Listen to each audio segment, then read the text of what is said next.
और ब्रह्मा न हो तो यज्ञ कैसे रचा रहेगा? हाँ, बिना ब्रह्मा के यज्ञ कैसे रचा जाए? क्योंकि यज्ञ रचा जाता है ना, क्योंकि ये ज्ञान तो रुद्र ज्ञान है ना। रुद्र ज्ञान यज्ञ। रुद्र माने है, रुद्र माने रौद्र रूप धारण करने वाला। तो जो रौद्र रूप धारण करने वाला है वो किसका बच्चा है? अरे रौद्र रूप धारण करने वाला है तो महारुद्र का बच्चा है। महारुद्र कब कहा जाता है? जब निराकार और वो निराकार जिसमें प्रवेश करता है वो भी निराकारी स्टेज को प्राप्त करे तो दोनों मिलकर के क्या कहे जाते हैं? महारुद्र।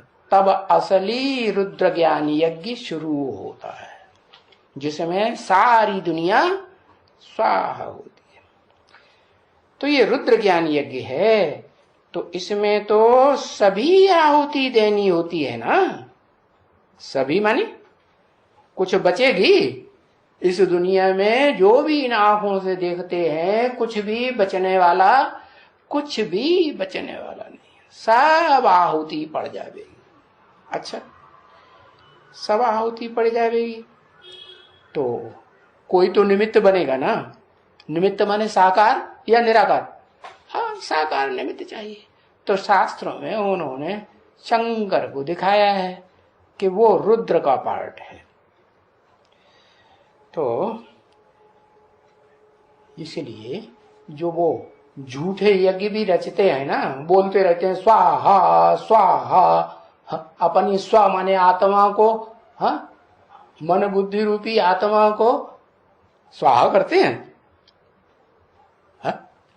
नहीं स्वाहा करते। हाँ, तन अर्पण करेंगे, बीवी बाल बच्चे अर्पण कर देंगे, मन पूरा अर्पण करते हैं? नहीं करते। तो यहां भी ब्राह्मण की दुनिया में भी शूटिंग होती है क्या? मन अर्पण नहीं करेंगे, दिल जो है वो इधर उधर भटकता रहता है, कहीं किसी के ऊपर कूद पड़ा, कहीं किसी के ऊपर कूद पड़ा, तो क्या कहेंगे उसको? स्वाहा हुआ पूरा? हाँ, तो बताया इसमें तो सभी आहुति देनी होती। किस में? इस रुद्र ज्ञान यज्ञ कुंड में। कौन हुआ यज्ञ कुंड? क्षेत्र माने स्थान होगा तभी तो कुंड कहेंगे। तो कौन हुआ कुंड? इदं शरीरम कौन्तेय क्षेत्रम इत्यभिधीयते। हे अर्जुन, ये तुम्हारा जो शरीर रूपी रथ है यही कुंड है, कुंड का क्षेत्र है। क्या? यही कुरुक्षेत्र है, यही धर्म क्षेत्र है। महाभारत नाम जो पढ़ा, ये भारत नाम क्यों पढ़ा? उस गीता में भी उन्होंने कृष्ण को बार बार क्या बोला? भारत, हे भारत। तो कौन भारत को बोला?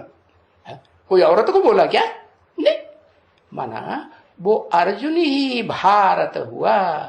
भा माने ज्ञान की रोशनी में रत रहने वाला जो अर्जुन है, ये ऐसा स्वरूप धारण करता है कि जिसमें सारी दुनिया की आहुति पड़ जाती।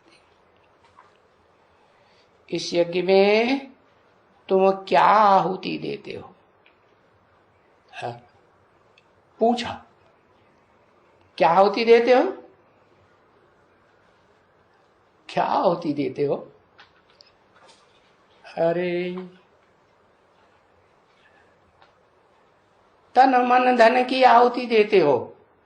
अच्छा, तन से, मन से, धन से आहुति दे देंगे तो वो तो राख बन जाएगा ना, स्वाहा हो जाएगा ना, कि रह जाएगा?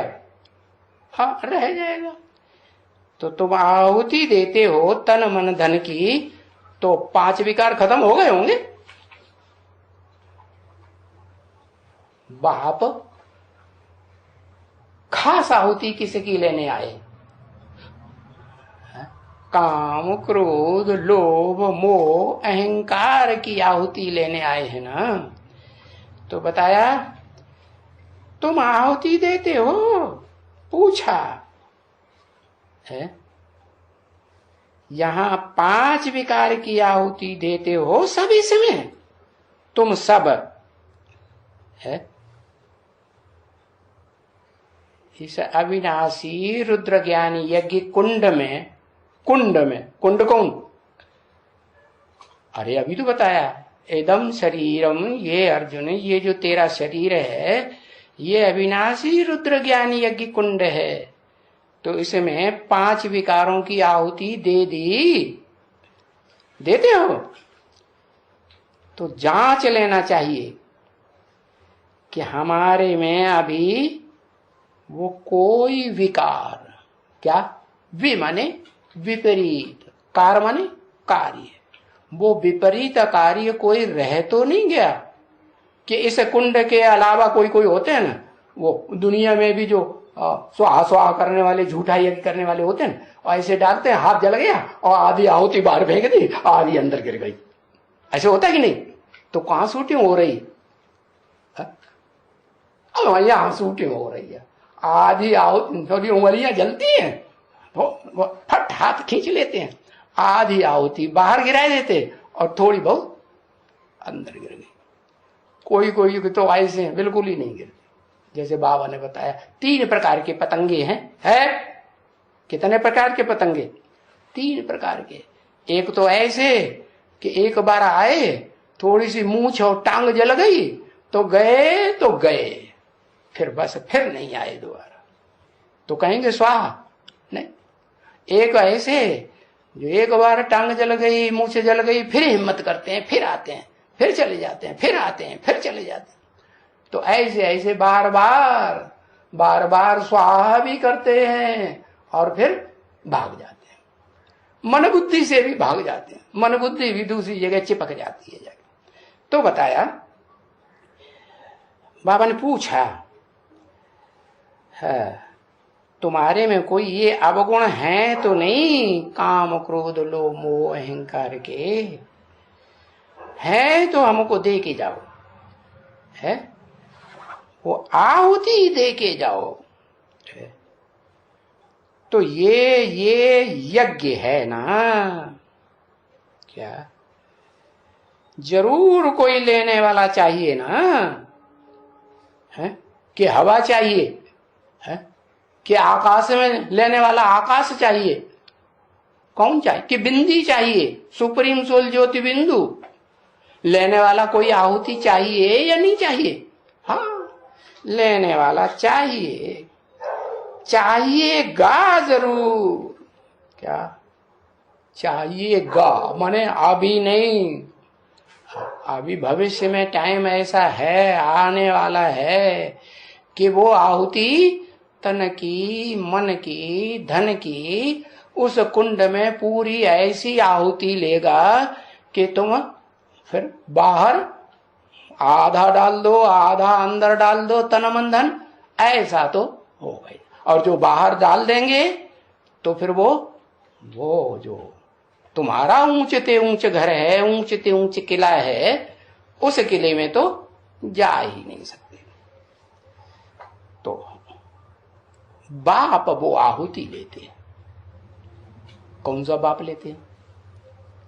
है? अरे कौन सा बाप लेते हैं?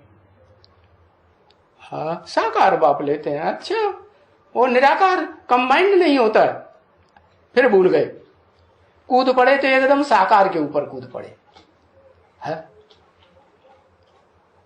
हाँ, साकार में निराकार, वो बाप, बेहद का बाप, साकार भी और निराकार भी। तो उसमें लेने वाला कौन है? इसे भोग लगाते हैं तो खाता कौन है? निराकार खाता है उसमें या साकार खाता है? साकार खाता है। तो बाप लेते हैं, माने दोनों बाप स्वीकार तो कर लेते हैं, हाँ भाई दे दो, लेकिन लेने वाला एक है या 2 है? एक है। तो वो नहीं गाते हैं कि सभी विकार लेके लेके लेके गला काला हो गया, क्या वो नहीं गाते हैं।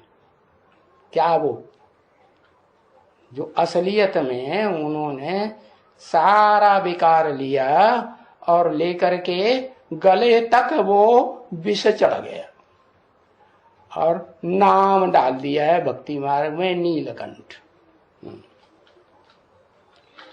तो वो बात नहीं समझते कि वो कैसे गले तक पहुंच गया। अब गले तक पहुंचेगा तो मुंह में से विष निकलेगा कि नहीं, ग्लानि का नहीं निकलेगा। हाँ, मुंह में से और सारी दुनिया की ऐसी ग्लानि करेगा कि सब छटपटाए जाएंगे। कोई ग्लानि पसंद करता है अपनी? नहीं। देवताएं तो बड़े प्रशंसा प्रिय होते हैं, उनके सामने उनकी प्रशंसा कर दो तो बड़े खुश। और उन देवों का जो देव है ना, बड़ा देवता महादेव, उसको तो थोड़ी सी प्रशंसा कर दो, वो तो थोड़े में ही बहुत खुश हो जाते। तो बताया प्रशंसा प्रिय सब भोगी आत्माएं। हाँ, उनकी प्रशंसा करो तो बड़े खुश, और उनकी खामी बता दो, अरे पैर पूरी सूंड नीचे लटक जाती है, नाक नीचे लटक जाती है। प्रैक्टिकल बातें हैं या नहीं? हाँ, अभी भी देख सकते हो। तो ये सभी कहावतें हैं। क्या है कि गला काला हो गया, कहावत बनाई हुई है, समझते थोड़े ही हैं कि गला काला होने का मतलब क्या है। कि जो विष है जाति जाति का विष पिया ना, तो गला कैसे हो गया? अरे संग करेगा, भोगी आत्मा संग करेगी तो रंग लगेगा या नहीं लगेगा? नहीं लगेगा। हाँ, कुछ न कुछ तो लगेगा। हाँ, जो भोगी आत्माएं हैं वो भोग के बगैर मानती नहीं है। हाँ, ये जरूर है कि कोई आत्मा इस सृष्टि रूपी रंगमंच पर ऐसी है कि ज्यादा याद में रहती है, supreme soul heavenly God Father की याद में, तो भी क्या कहें कि 100% याद में हो जाती है। नहीं, जब संग का रंग लगेगा तब ही कहा जाएगा क्या कि ये आत्मा संग के रंग में आकर के अटैचमेंट में आने वाली आत्मा है। तो अटैचमेंट में आने वाली आत्मा इस दुनिया में पार्ट बजाने वाली सिर्फ एक है या कोई और भी है?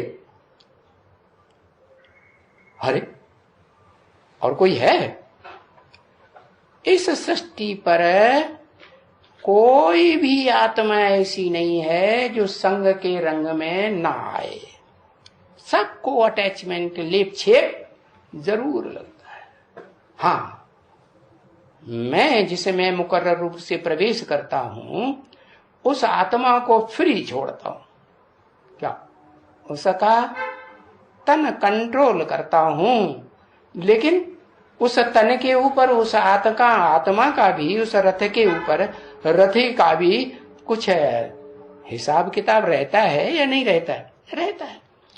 तो बताया कि वो गाते हैं गला काला हो गया, कहावत है, बाकी गला वाला कोई काला नहीं हो जाता है।